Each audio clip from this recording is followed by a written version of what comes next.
नमस्कार मंडळी, कसे आहात? मजेत ना? स्वागत आहे तुमचं माझ्या चॅनलमध्ये. तुमच्यासाठी मस्त वाळवणाची रेसिपी घेऊन आली आहे. पाहू शकता व्हिडिओमध्ये, बघा. ऐकला हा आवाज? कसा कुरकुरीत पापड झालाय बरोबर. आता ही जशी कुरकुरीत पापड कसे बनवायचे त्याचीच मी रेसिपी घेऊन आलेली आहे तुमच्यासाठी. चला तर मग वळूया रेसिपीकडे. गॅसवरती एका पातेल्यामध्ये मी इथे घेतलेलं आहे 1 कप पाणी. तर या पाण्यामध्ये आपण काय करणार आहोत? गोकर्णाची फुलं.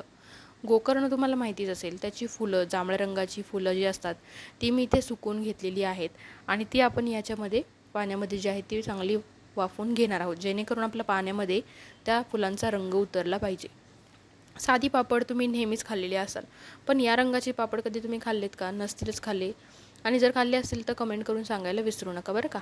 पाहू शकता आता आपली फुलं छान उकळली जात आहेत आणि त्याचा रंग जो आहे पूर्ण आपला पाण्यामध्ये उतरत आहे. त्यानंतर आता 5 ते 10 मिनिटांनंतर मी हे गॅस बंद करून घेतलेलं आहे आणि आपण हे पाणी गाळून घेणार आहोत, जेणेकरून फुलं वरती राहतील आणि आपल्याला खाली एकदम निळशार असं पाणी मिळेल. पाहू शकता. आणि याच पाण्यामध्ये आपण पापड बनवणार आहोत, याच पाण्याचा वापर करणार आहोत. त्यासाठी पाहू शकता किती सुंदर कलर आलेला आहे. आता आपण इकडे एका भांड्यामध्ये पीठ घेणार आहोत, पापडाचं पीठ जे असतं ते. आता इथे मी दोन डाळींचं पीठ घेतलेलं आहे. 2 वाटी उडीद डाळ आणि 1 वाटी मूग डाळ आणि थोडासा मसाला. पापड मसाला असेल तर तुम्ही तो वापरू शकता, किंवा जो आपण घरी बनवतो मिऱ्याची पूड आणि पापड खार बनवून तो आपण वापरू शकतो. त्यानंतर आपण जे पाणी बनवलं होतं फुलांचं ते आपण ह्याच्यामध्ये हळूहळू थोडं मिक्स करून घेणार आहोत आणि छान गोळासा मळून घ्यायचा आहे आपल्याला. पाहू शकता रंग किती सुंदर असा दिसत आहे. असे सुरेख सुंदर पापड जर कोणाला दिले तर ते नक्कीच आवडीने खातील. साधे पापड खाण्यापेक्षा अशी वेगळी रेसिपी कधीतरी नक्की ट्राय करायला हरकत नाही. पाहू शकता आता असा आपल्याला घट्टसर असा गोळा मळून घ्यायचा आहे. अगदी पातळ गोळा मळायचा नाही आहे. जसा आपण साध्या पापडांना गोळा मळतो त्याचप्रमाणे आपण इथे घट्ट गोळा मळून घेणार आहोत. तो आता आपण थोडा वेळ साईडला ठेवून देणार आहोत. हाताला लागलेले पीठ पण असं आपण त्याच्यामध्ये सर्व काढून घ्यायचं आहे आणि गोळा छान एकजीव करून आपण तो त्याला झाकून ठेवून देणार आहोत. आता वाळवण म्हटलं की प्रत्येकाकडे वेगवेगळी पद्धत असते, वेगवेगळ्या आवडीनिवडी असतात. त्यानुसार घरी वेगवेगळे पदार्थ केले जातात. पण उडीदाचा पापड हा प्रत्येकाच्या घरी केलाच जातो. त्यामुळेच मी ही रेसिपी तुमच्यासाठी आणलेली आहे.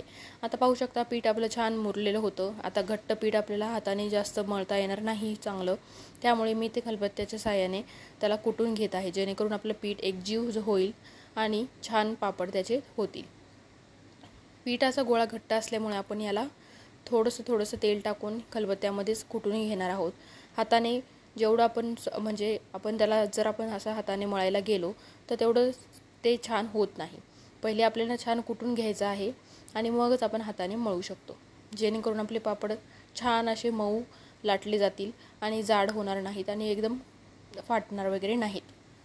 आता इथे मी गोळे तयार करून घेणार आहे. पिठाचा लांब असा आकार मी करून घेतलेला आहे आणि त्याला मी कट करून घेणार आहे आणि आपल्याला याचे आता छोटे छोटे लिंबा एवढे गोळे बनवून घ्यायचे आहेत.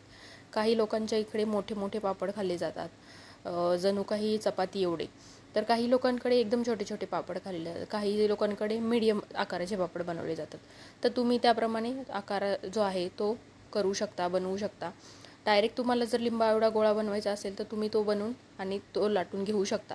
आता मी इथे काय करत आहे, एकाच आकाराचे पापड सगळे व्हावेत म्हणून मी एक पोळीच्या आकाराचा इथे मी एक गोळा लाटून घेतलेला आहे आणि एक झाकण होतं माझ्याकडे, त्याच्या साह्याने एक वाटी होती माझ्याकडे, त्याच्या साह्याने मी इथे पापड जे आहे त्याला आकार करून घेत आहे. तुमच्याकडे तुमच्या आवडीनुसार जी पण साईजचं काही झाकण अवेलेबल असेल, काही वाटी असेल तर तुम्ही त्यानुसार ते कट करून घेऊ शकता आणि पापड छान आपले सुकवून घेऊ शकता. पाहू शकता हे कट केलेले पापड किती सुंदर दिसत आहेत. एकदम असं त्याला थोडासा ग्रीनिश आणि थोडासा ब्लूइश असा कलर आलेला आहे. पाहू शकता. आता आपले पापड जे आहेत ते वाळून तयार झालेले आहेत. आता हे 2 दिवसानंतरचा व्हिडिओ आहे. पाहू शकता आपले पापड किती एकदम छान वाळून गेलेले आहेत. आपल्याला हे उन्हात घालायचे नाही आहेत बरं का. त्यानंतर आता इथे मी पापड तळून दाखवते तुम्हाला. किती छान एकदम कुरकुरीत खुसखुशीत आपले पापड तयार होणार आहेत. तर ही रेसिपी तुम्हाला कशी वाटली कमेंट करून सांगायला विसरू नका बरं का. आणि हो, ही तुम्ही नक्की ट्राय करा आणि तुमच्या शेजारपाजारांना आणि घरच्यांनाही खाऊ घाला. चला तर